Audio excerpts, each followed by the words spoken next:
Hello, my name is Olivia. I am a registered and licensed dietitian at St. Louis Children's Hospital. Today we are going to review formula preparation for your baby. There are 3 different types of formula: powder, concentrate, and ready to feed. Both the ready to feed and concentrate are sterile products. This means that they have been heated to a safe temperature to prevent spoiling. Powdered formula is not considered a sterile product, so it is important to take the proper safety and sanitation precautions when preparing it.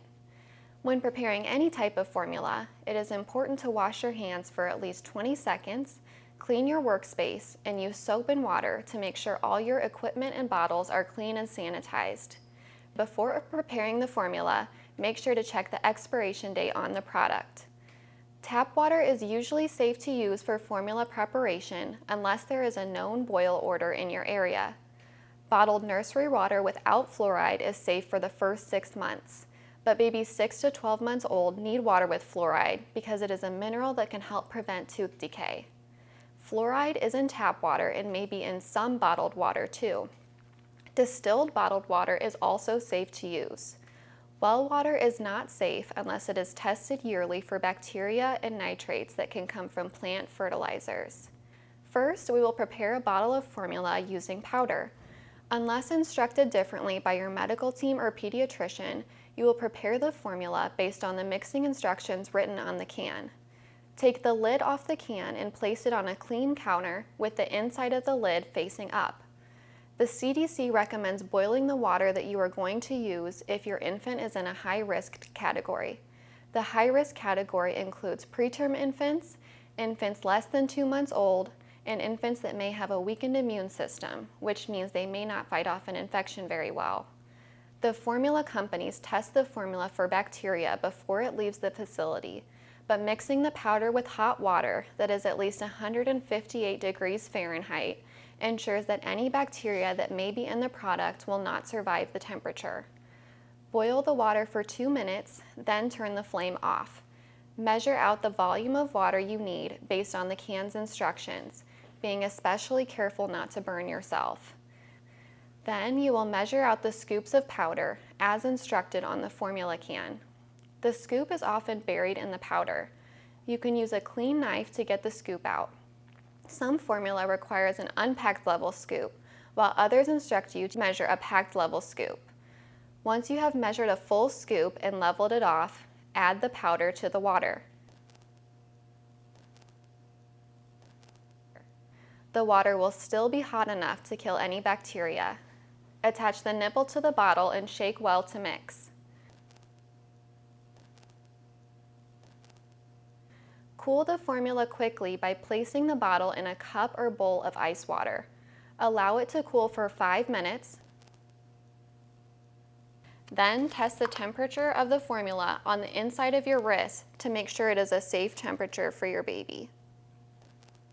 If you are not going to feed your baby right away, you may place the bottle in the refrigerator for up to 24 hours. Next, we will prepare formula using concentrate. Not all formulas are made in the concentrated form. It looks like a 13-ounce soup can. Shake the can before opening, then use a clean cloth to wipe off the top of the can. You will need a can opener to open the formula.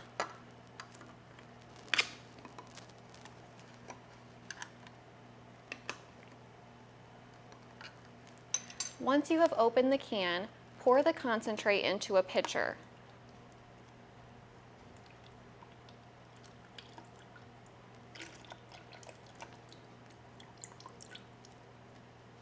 Then fill the can with water, add it to the pitcher and stir. You can use tap water unless you feel your water is unsafe. You can also use bottled nursery water.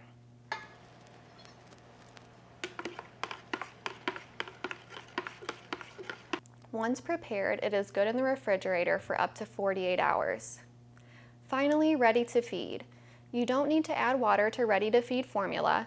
You just shake the container and pour the formula directly into a bottle. It's good for 48 hours after opening and it needs to be stored in the refrigerator.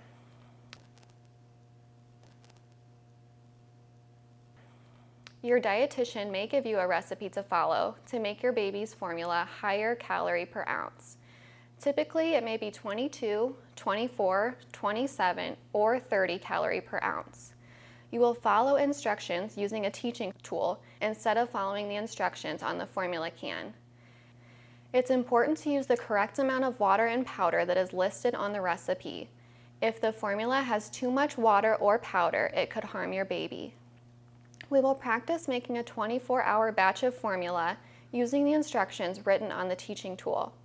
Measure the total volume of water you need in a bowl. Then add the amount of powder you need using measuring cups. Use a wire whisk to mix the formula. Once a bulk batch of formula like this is prepared, it can be kept in the refrigerator for up to 24 hours in a covered pitcher. Any bottle that has been in your baby's mouth, regardless of the type of formula used, is good for about 1 hour at room temperature. Then it needs to be thrown away if your baby does not finish it. If you have any questions about formula preparation, estimated amounts of formula recommended for your baby, or questions about appropriate infant growth, ask your medical team to consult the dietitian.